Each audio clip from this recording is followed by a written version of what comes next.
Welcome to the special lecture which would be delivered by Professor Irfan Habib, the President of the Aligarh Historians Society. I would request Professor Shafiq Adwari. You may leave whenever you want.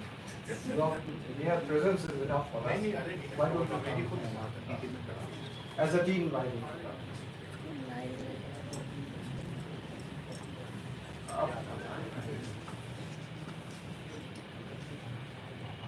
Perhaps all of you are aware of what Aligarh Historians Society is. Only a few months back, we did hold an Akbar Memorial Lecture in the auditorium of the Faculty of Social Sciences, where a lecture was held in the memory of one of the original founders of Aligarh Historians Society. This particular society has been functional since around 1997, if I am not wrong, 96, since 1996. We came up at a time when the history and the relations between the various communities in the country were under a threat. It was at that particular point of time that certain historians from Aligarh, led by Professor Irfan Habib, Professor Sheikh Yunusi, Professor M. Athar Ali, Professor Iqtidar Alam Khan, and a host of others decided to form a group. And one of the basic activities which they did was to take out pamphlets in which they would point out how, in the name of history, myth is being forwarded during that period of time.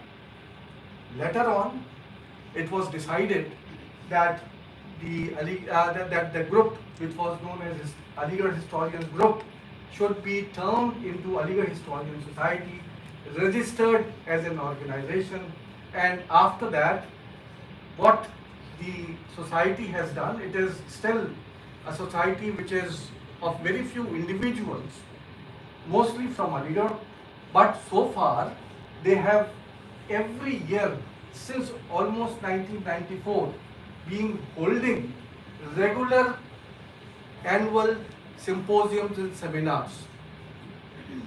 We have a large number of publications with very good books, not only on medieval India, but almost on all the fields of Indian history that have been published. Not only regular publications in the form of monographs and books, but the AHS, Aligarh Historians Society, also comes out with a regular journal of its own, a journal of people's history. I would like to remind my young generation sitting out here that, as Professor Harbans Mukhia has pointed out, that it was with the writing of Agrarian System by Irfan Habib in 1963 that emphasis only on imperial authority was done away with, and an attempt was made to write about things other than the person of the emperor himself. The Agrarian System was, one can say, a path-breaking book which actually turned the direction in which Indian history was being written. Now, with the start of the publications of AHS, a further development has taken place from nobles and the administrative classes. Now, history from the people's perspective is being written. It is actually a major contribution of Professor Irfan Habib, who is sitting here, who has been publishing, editing, and coming out with 2 journals each year, and perhaps the latest issue of the journal, which is volume 11, number 2, would be coming out in December of this year. With this short introduction, of the Aligarh Historians Society, Irfan Habib Saab needs no introduction at all, apart from the fact that you know him, what he is. Today, when the country is once again moving in the same direction where the society is being driven to fight against each other, when history is being replaced by myth,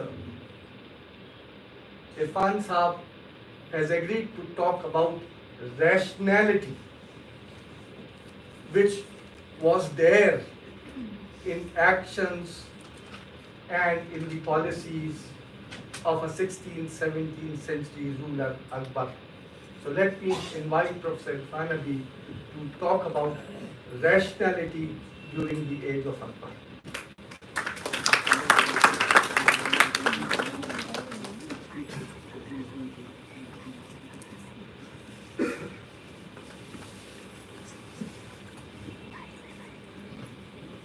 Friends, I always find it very difficult.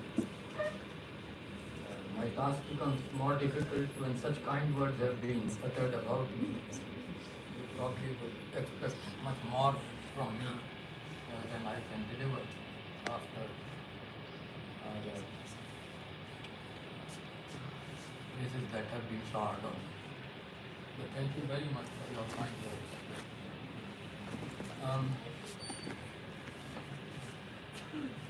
Today I would like to speak on the phenomenon or custom of life called reason, in Persian Akbar. We often think of medieval communities, especially Muslim communities,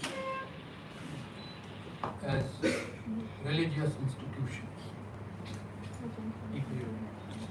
At least men offering 5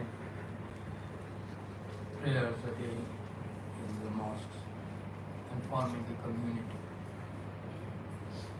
We forget at that time that people have also other concerns, livelihood, pleasures, duties by the family and so on. So history is much larger than either that of kings or of communities. Now, and also, of course, of causes, of movements, both religious and secular, which have taken place in the past. I want therefore to speak on a particular feature of medieval Indian history, which was that of what today we would call secularism, but in the times that we are speaking of, one would call tolerance. If you look in medieval times at the medieval world, you would probably find that it was only 2 countries in the world, India and China, where religious tolerance prevailed. In no other country do you find this particular trend, social trend. And therefore, today, when there are, as you open your newspaper, there is the Hindu-Muslim dispute everywhere in this country, very unfortunately. Much more perhaps than it was the case in 50s and 60s and 70s. Then it becomes quite interesting to see how interreligious relationships were managed in earlier times. And it is here, of course, that Akbar's reign particularly comes to one's mind. Now, there can be many reasons for religious tolerance, but particularly in Akbar's case, there was an emphasis on reason, akl, or in Persian danish, which also means wisdom and knowledge, but is also used for reason. So there was, for the first time perhaps in India, an official espousal of reason as against religion. It didn't come immediately. It is very interesting how it came about. Akbar in his early youth was just like any other Muslim ruler,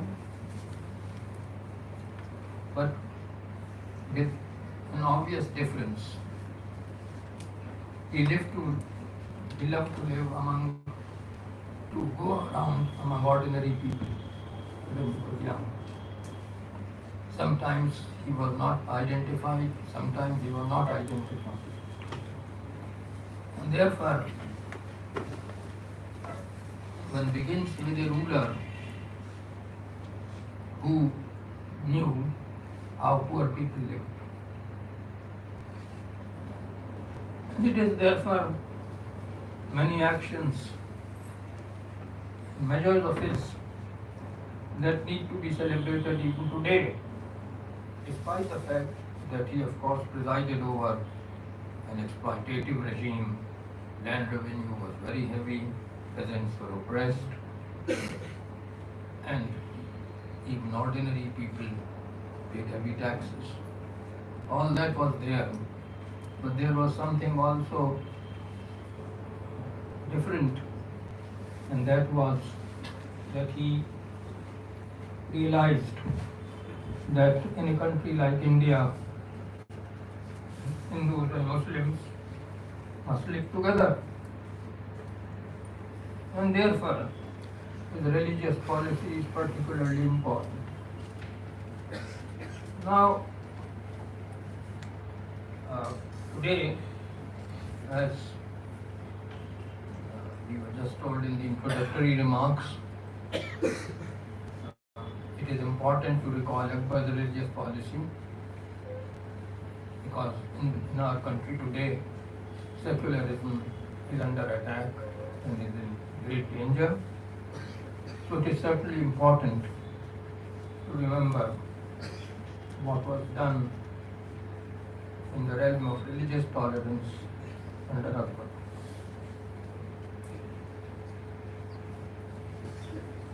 I was looking at old documents in the National Archives and so on, and it was remarkable that as early as 1563, even only 2 or 3 years after he took command of his own position, although he had ascended the throne in 1556, but perhaps all of you know that it was only by 1560 that he came to exercise his personal power and he could determine the measures of the state. And very early in that period, in 60s, as you know, first he abolished the pilgrimage tax in 63 and the jizya in 64, so that henceforth Hindus were not differentiated from Muslims as far as taxation prevails. In that respect, he built a state which was perhaps remarkable and would be remarkable even in today's world. I was handling the documents of Bengali Brahmins in Vrindavan. They all wrote in Persian as far as their important letters or documents were concerned. It is remarkable how there is no sense of discrimination. Not only in Akbar's time, But surprisingly, even in Aurangzeb's time, there was no complaint at all. One would think that they were paying jizya in Aurangzeb's time, but apparently they paid no jizya because they were supposed to be religious men. Whatever the case, as you read these documents, it appears that the Mughal administration is totally acceptable to them, and they utilize all its institutions in their own disputes and for their own safety. So, it is important therefore to know how such an administration was established, and particularly under Akbar. Now, Akbar ascended the throne in 1556, as I've said, but he actually began to exercise authority only after 1560. And one of the earliest measures were the abolition of the pilgrimage tax and the jizya, the poll tax on non-Muslims.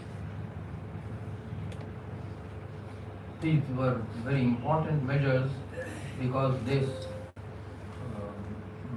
henceforth there would be no discrimination between Hindus and Muslims in taxation or fiscal measures.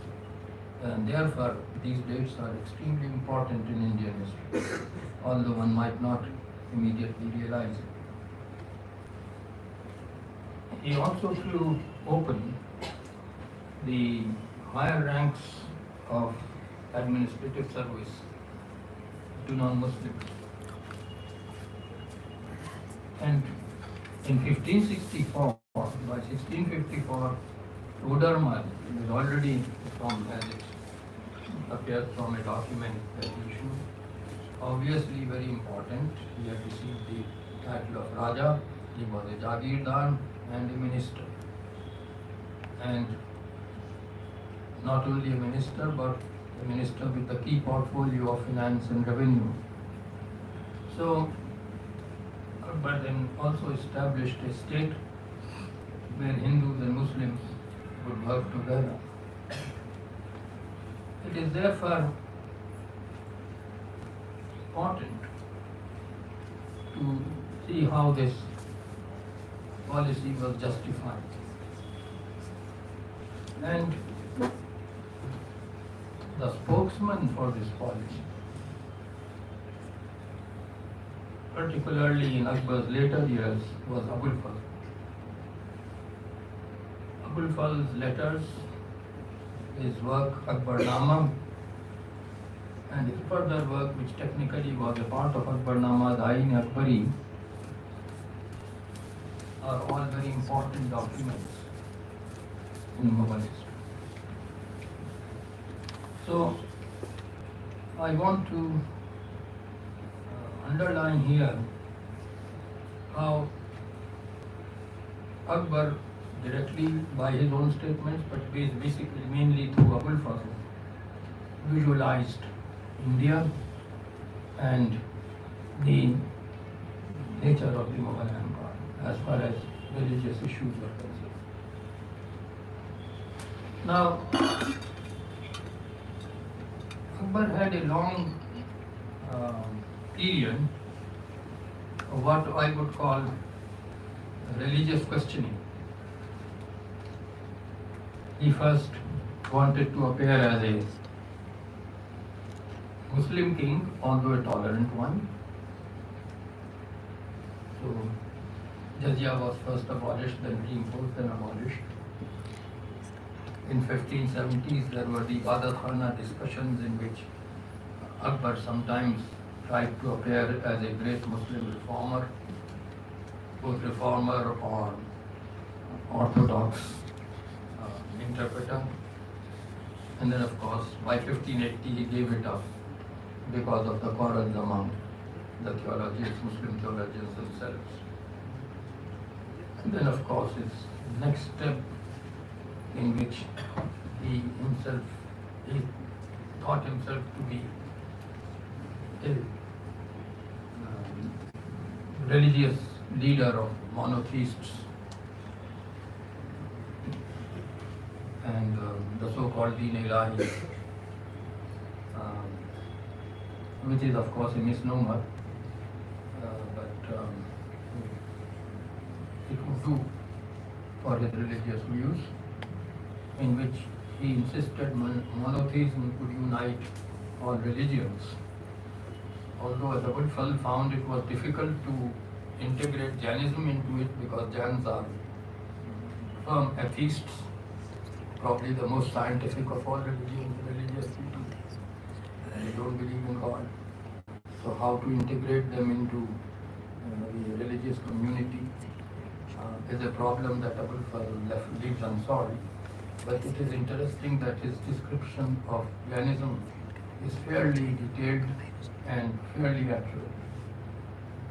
So even religions which are atheistic had full right to exist in the realm of Akbar and his successors. In fact, there was no persecution of Jains as far as we know during the time of any of Akbar's successors.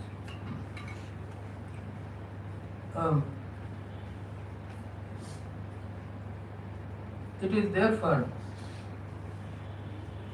important to see how Akbar and particularly Abul Fazl, because our knowledge about Akbar is mainly through Abul Fazl, his main biographer and historian, and also intellectual minister, or what one might call Minister for Religious Affairs, if one wants to use in modern idiom.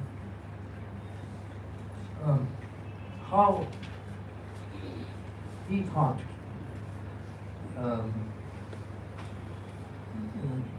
to put Mughal Empire in India's past. He was fairly well read. I think he had read Barni very well, the main historian of Delhi Sultanate, also other sources. Although he himself wrote on Akbar's reign only, and the Akbarnama, but he shows within this fairly good knowledge of the earlier historians. Now, if about ancient India, of course, their knowledge was totally wrong. It was based on certain myths, and even he did not even know about Ashoka, for example. And his knowledge of Buddhism was very limited, whereas he knew much more about Jains in their past. But the interesting thing is that he still tried to reconstruct the past, the pre-Muslim past of India, in which he is perhaps the first serious Muslim writer. And his chapter on Jainism in the Nine Akbari is particularly accurate, unlike his short account of Buddhism.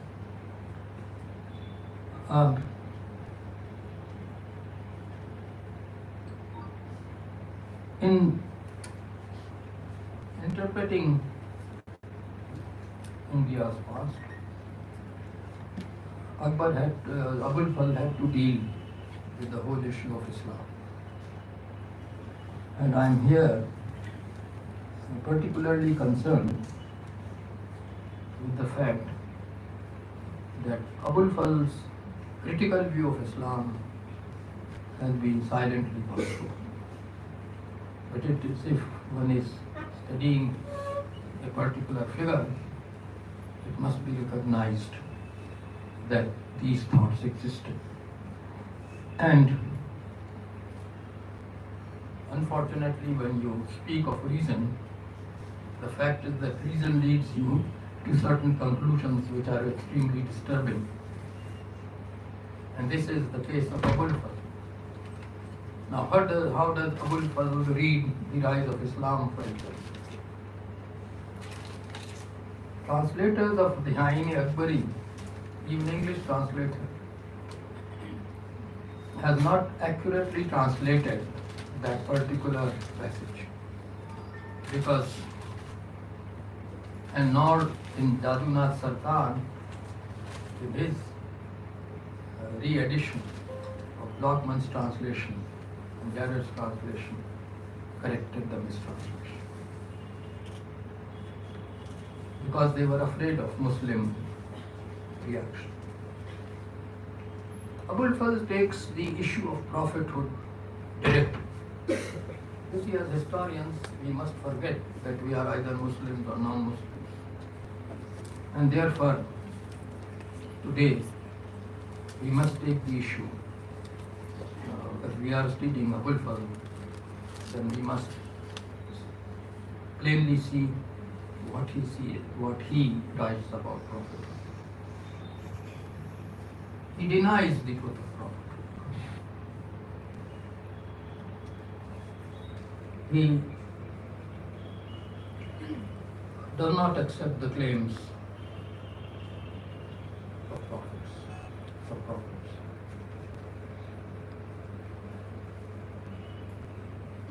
He quotes Akbar when he says that people outside India, when they wanted to raise themselves in public estimation, called themselves prophets.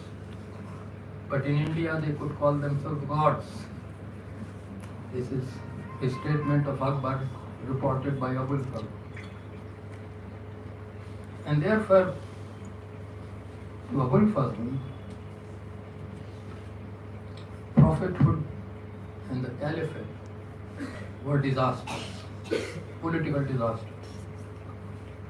He says religious people should not claim to be sovereigns. Now, this statement is so radical that even, as I said, Lockman's and Jarrett's translation omits it. But historians can't do without it. This is a rational statement, and this can't be deleted from history.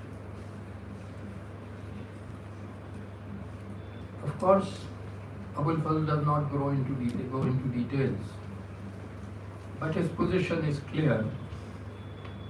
Religion can't decide politics. Politics decides religion. Religion is too serious a thing to be left to mullahs and pandits. It must be controlled by the sovereign.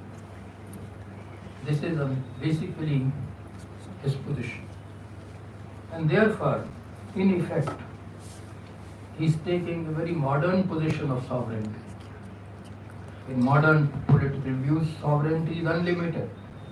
It has no limits. Religion has to bow down to sovereignty.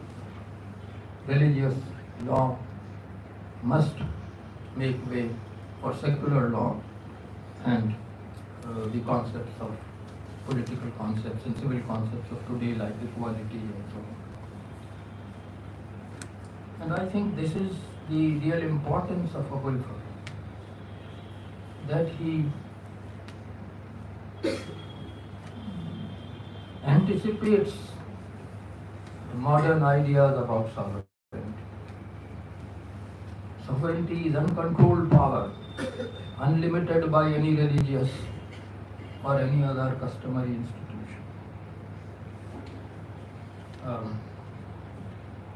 I'm afraid for this you have to read Persian, because the translations, both of Lockman and Jarrett, make too many concessions to Muslim prejudice, and often the very bold statements of Abul Fazl are either omitted in the translations or greatly modified. For example, his rejection of Prophet's claim to political power. He says that nothing is worse than religious men claiming political power. It is omitted from the translations. I think they were afraid of Muslim readers trying to see how this has been included. But as historians, one must take note of Abul Fazl's position, which was also, of course, Akbar's position, that religion, politics and sovereignty are two so serious matters for religion to interfere. and therefore even prophet and the early caliphs, insofar as their claims were based on their religious position, were unacceptable in the light of the views that Abul Fazl espoused in Akbar. In other words, Abul Fazl anticipates modern secularism without using the word or without using the concept, but he believes that religious men have no business to intrude into political matters. And he is brave enough. You are thinking of 16th century India to write in Persian about early history of Islam as being vitiated by religious men trying to be sovereigns. Here is secularism without limitations. Now,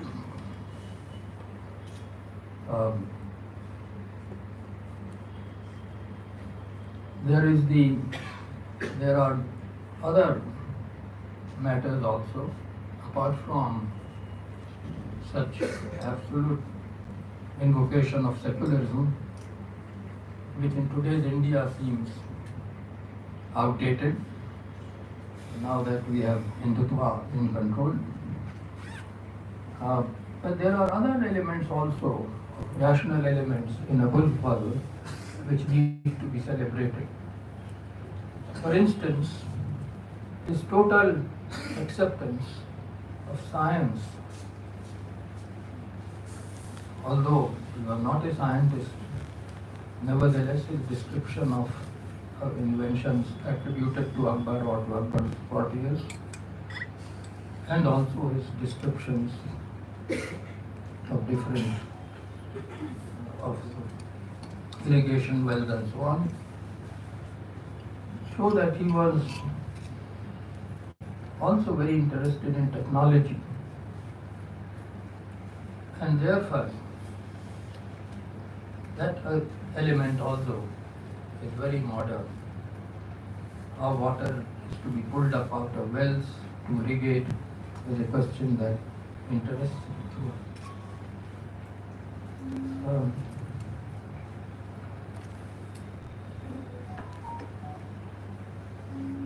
Then again, is Persian. People have noticed that Abul Fazl's Persian is not only very difficult words, but tends to be de-Arabicized. Now that could only be done by a very good Arabic scholar, which Abul Fazl was. A normal Persian reader like me can't distinguish between Arabic and Iranian words, frankly.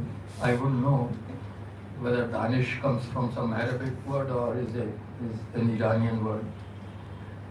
But Abul Fazl knew. And therefore, he tried to de-Arabicize Persian.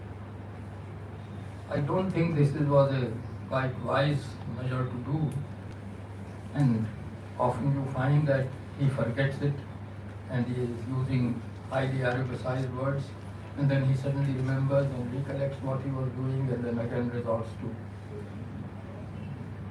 de-Arabicized Persian. It was very difficult to, at that particular time, to separate Persian from Arabic. So many Arabic words had entered Persian.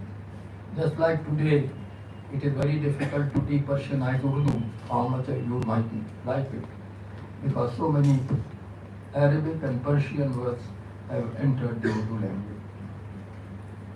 I suppose also the Hindi language, although it's not officially said.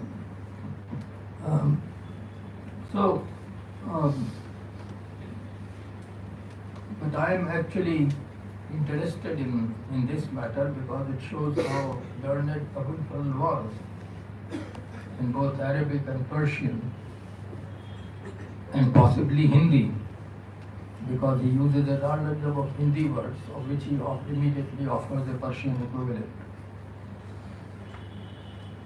So, if we are looking at our past and the learning and knowledge gained in our past, then Abul Fazl is a very important figure. Both as a historian and I would argue, also as a philosopher. He is a secular philosopher. He doesn't allow religion to interfere in sovereignty. He criticized the Prophet and Caliphs because, being religious men, they still wanted to be sovereigns. Sovereignty is superior to religion. This is a very important statement which he makes and thoroughly stands by.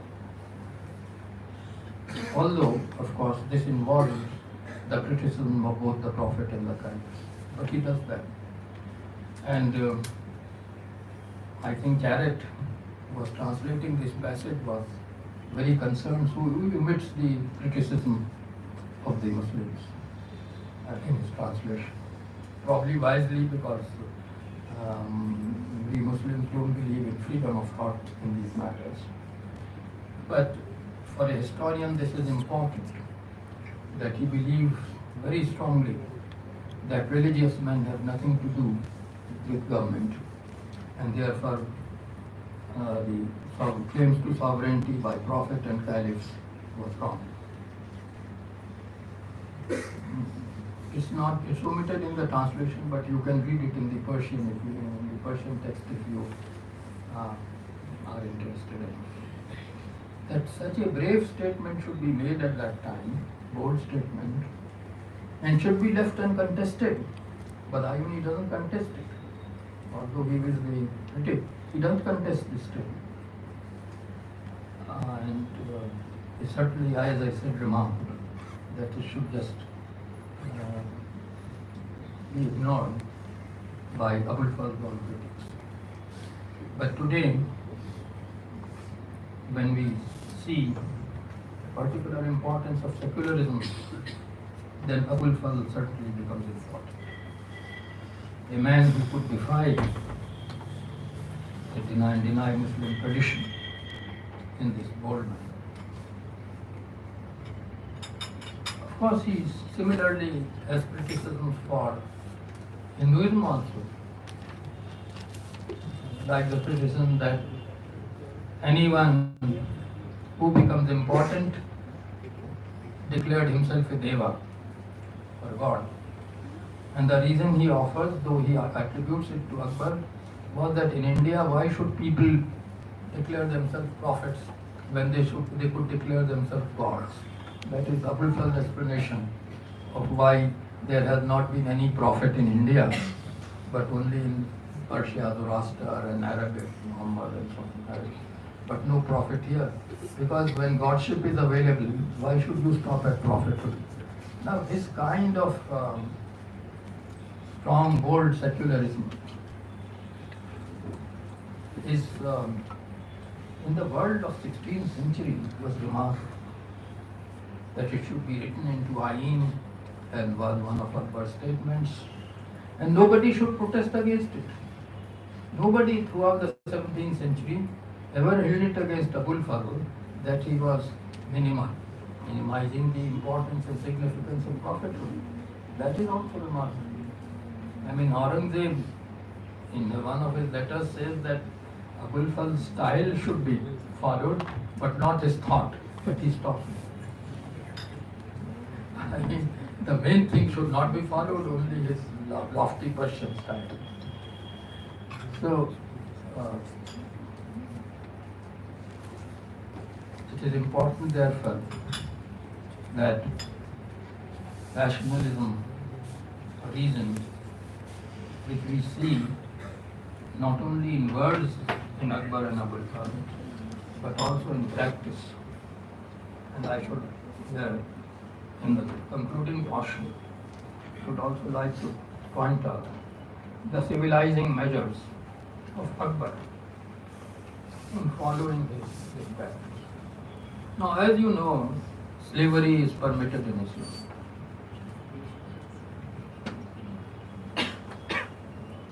Even concubines are there.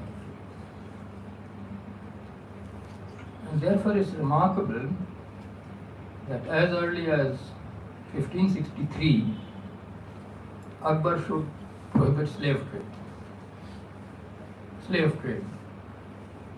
He did not immediately prohibit slavery, but he punished slave trade, prohibited slave trade.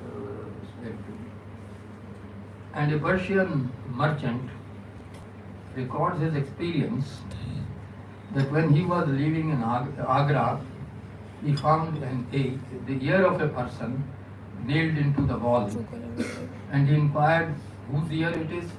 So it was the ear of a Persian merchant who, on leaving the city, was taking away a slave. So the Kotwal caught hold of him, cut off his ear, and nailed it to the wall as a warning that no slaves could be traded or no person could be enslaved in Akbar's dominions.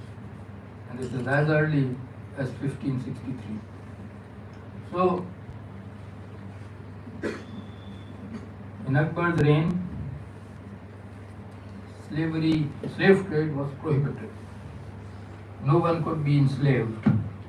No soldiers could go into villages under any pretense and enslave anyone. And even Badayuni, who attacks Akbar and his ministers for practically everything, says that in this respect they have to be praised. They have abolished slavery throughout the length of Akbar's dominions. Now, this is a matter for which they have not been given adequate credit by modern historians. When the British came to India, slavery was not an important institution at all. But nobody knew that it was owing to Akbar. Akbar totally prohibited slavery, and those who indulged in slave trade had their ears cut. Not a very civilized punishment, I would have argued, but still a punishment.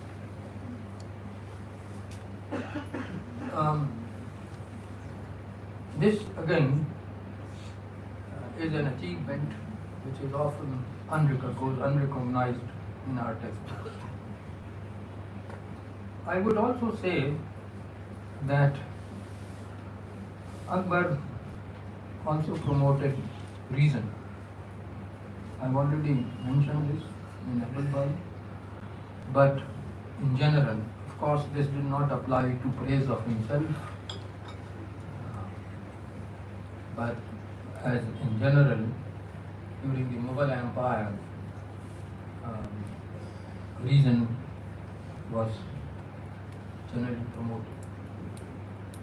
And this was something which could bring people of different religions together, Muslims, Hindus, and among Muslims, Shias and Sunnis, because reason could be espoused by all. Therefore, one very important feature of religious tolerance during Mughal times was based on this particular notion of the supremacy of reason.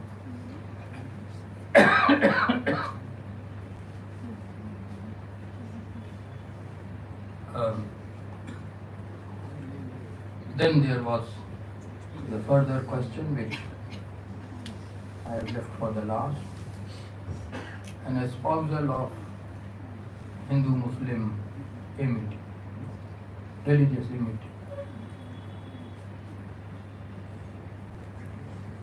When India became independent and India became a secular nation, Akbar's policy of religious conciliation was perhaps not so important a topic than it has become today. Because that whole concept is being challenged today. Akbar and his supporters, his nobles, particularly men like Abul Fazl, were not necessarily rationalists. They were partly rationalists. Certainly Abul Fazl tried to aim at being a wholly rational person, but they were all committed to a kind of Hindu-Muslim unity which the country today lacks, frankly lacks. And it is therefore important today to go back to Akbar and Abul Fazl and their concept of India. Geographically, even British writers like P.S. Smith praised Abul Fazl for his concept of India. When Abul Fazl says that Kabul and Ghazni are the two gates of Hindustan, then there is a patriotic element which cannot be brushed away. So the concept of India, and for this is not relevant to our discussion today, but is relevant to today's India, that there is no praise of India throughout ancient India. In Sanskrit of ancient India, there is not a single verse praising India, under any name whatsoever. Even the first reference to India is in Ashokan inscriptions, Buddhist, not a Brahmanical. And hardly ever does it occur in Bharat until you come to late Gupta times. And certainly the concept is much stronger in Persian writing than it is in Sanskrit. There was a gentleman in the Indian History Congress who represented the RSS there. And I, as usual, became very friendly to him, offering him tea all the time, which he usually accepted very easily. And I asked him to get me a single Sanskrit verse in praise of India written before 13th century. A single Sanskrit verse. And he brought all verses, but they were either in praise of princes or princesses or of Ujjain or Malu or some other region, never in praise of India. And then I recollected Yuan Chang saying that India is a peculiar country whose inhabitants don't know that they inhabit India. I mean, it's obviously unlike China in the 7th century where everyone knew that I am a Chinese. Here people say I am from Magadh or I am from Kosala or I am from Kalinga, but never I am from Bharat. He says, itching, if you want to have the particular reference in 7th century. It is Amir Khusraw who gives the first national anthem of India in Persian. I think Dr. Nadeem Rizvi has written a paper on it, which I hope you would read. So far as I know, and up till now I have not been corrected on it, there is no Sanskrit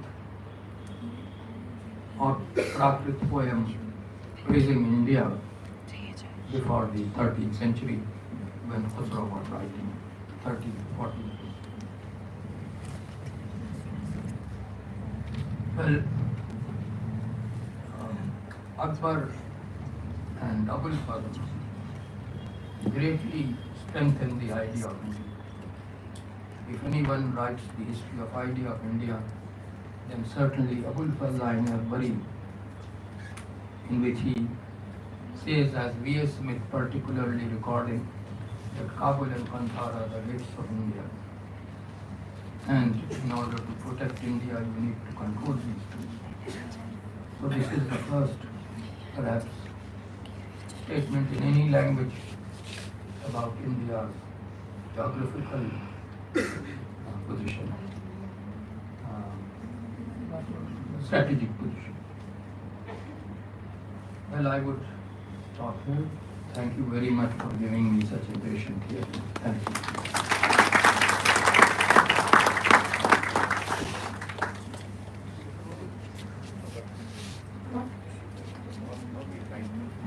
Before I invite the Secretary of the Indian History Congress to thank all of you,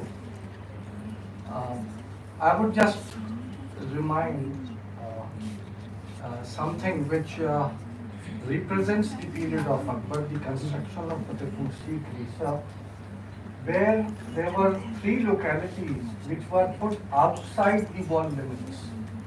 The Shaitanpura, the houses for the prostitutes, a locality for the Brahmins, and the locality for the mullahs. All 3 were located outside the towns, not within the town, so that they might not contaminate the Mughal society of Akbar's period. With this bit of information, I would now invite Professor Irfan Habib to come here as Secretary of the Aligarh Historians Society and say a few words.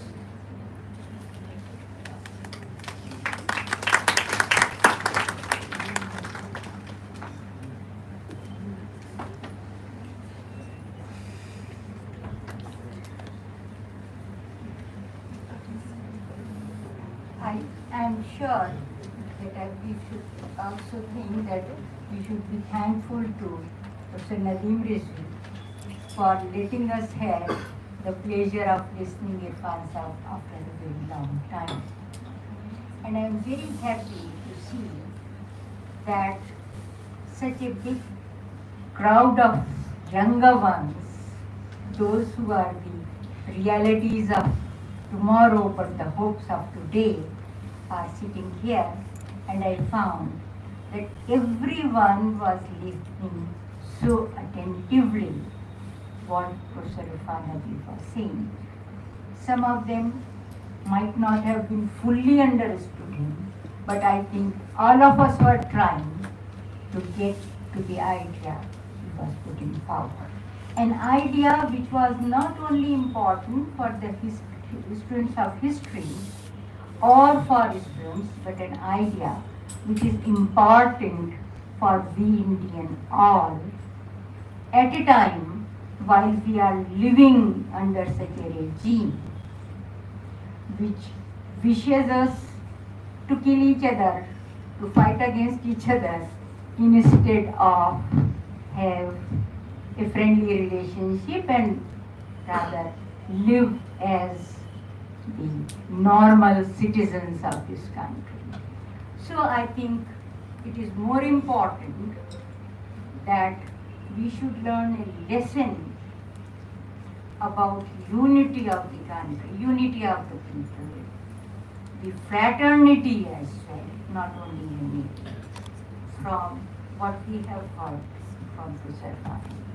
Of course, all of us most grateful to Nadeem to let us have an opportunity to listen to Irfan Sahab after a long time, and I will rather congratulate him that he was able to persuade him and to come and to address him. Generally, he is nowadays not easily agreeing, so it's again to the credit of Professor Nadeem Rizvi to make us get another opportunity to listen to us.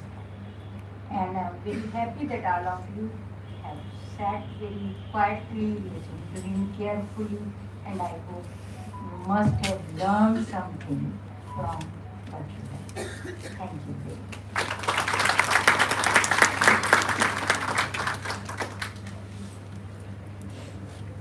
Thank you everyone for coming here. The program comes to an end, and I do promise that very soon we would be assembling once again under the aegis of either Aligarh Historians Society or ASHA, Aligarh Society of History and Archaeology, both of them trying to fight for a secular India. Thank you very much.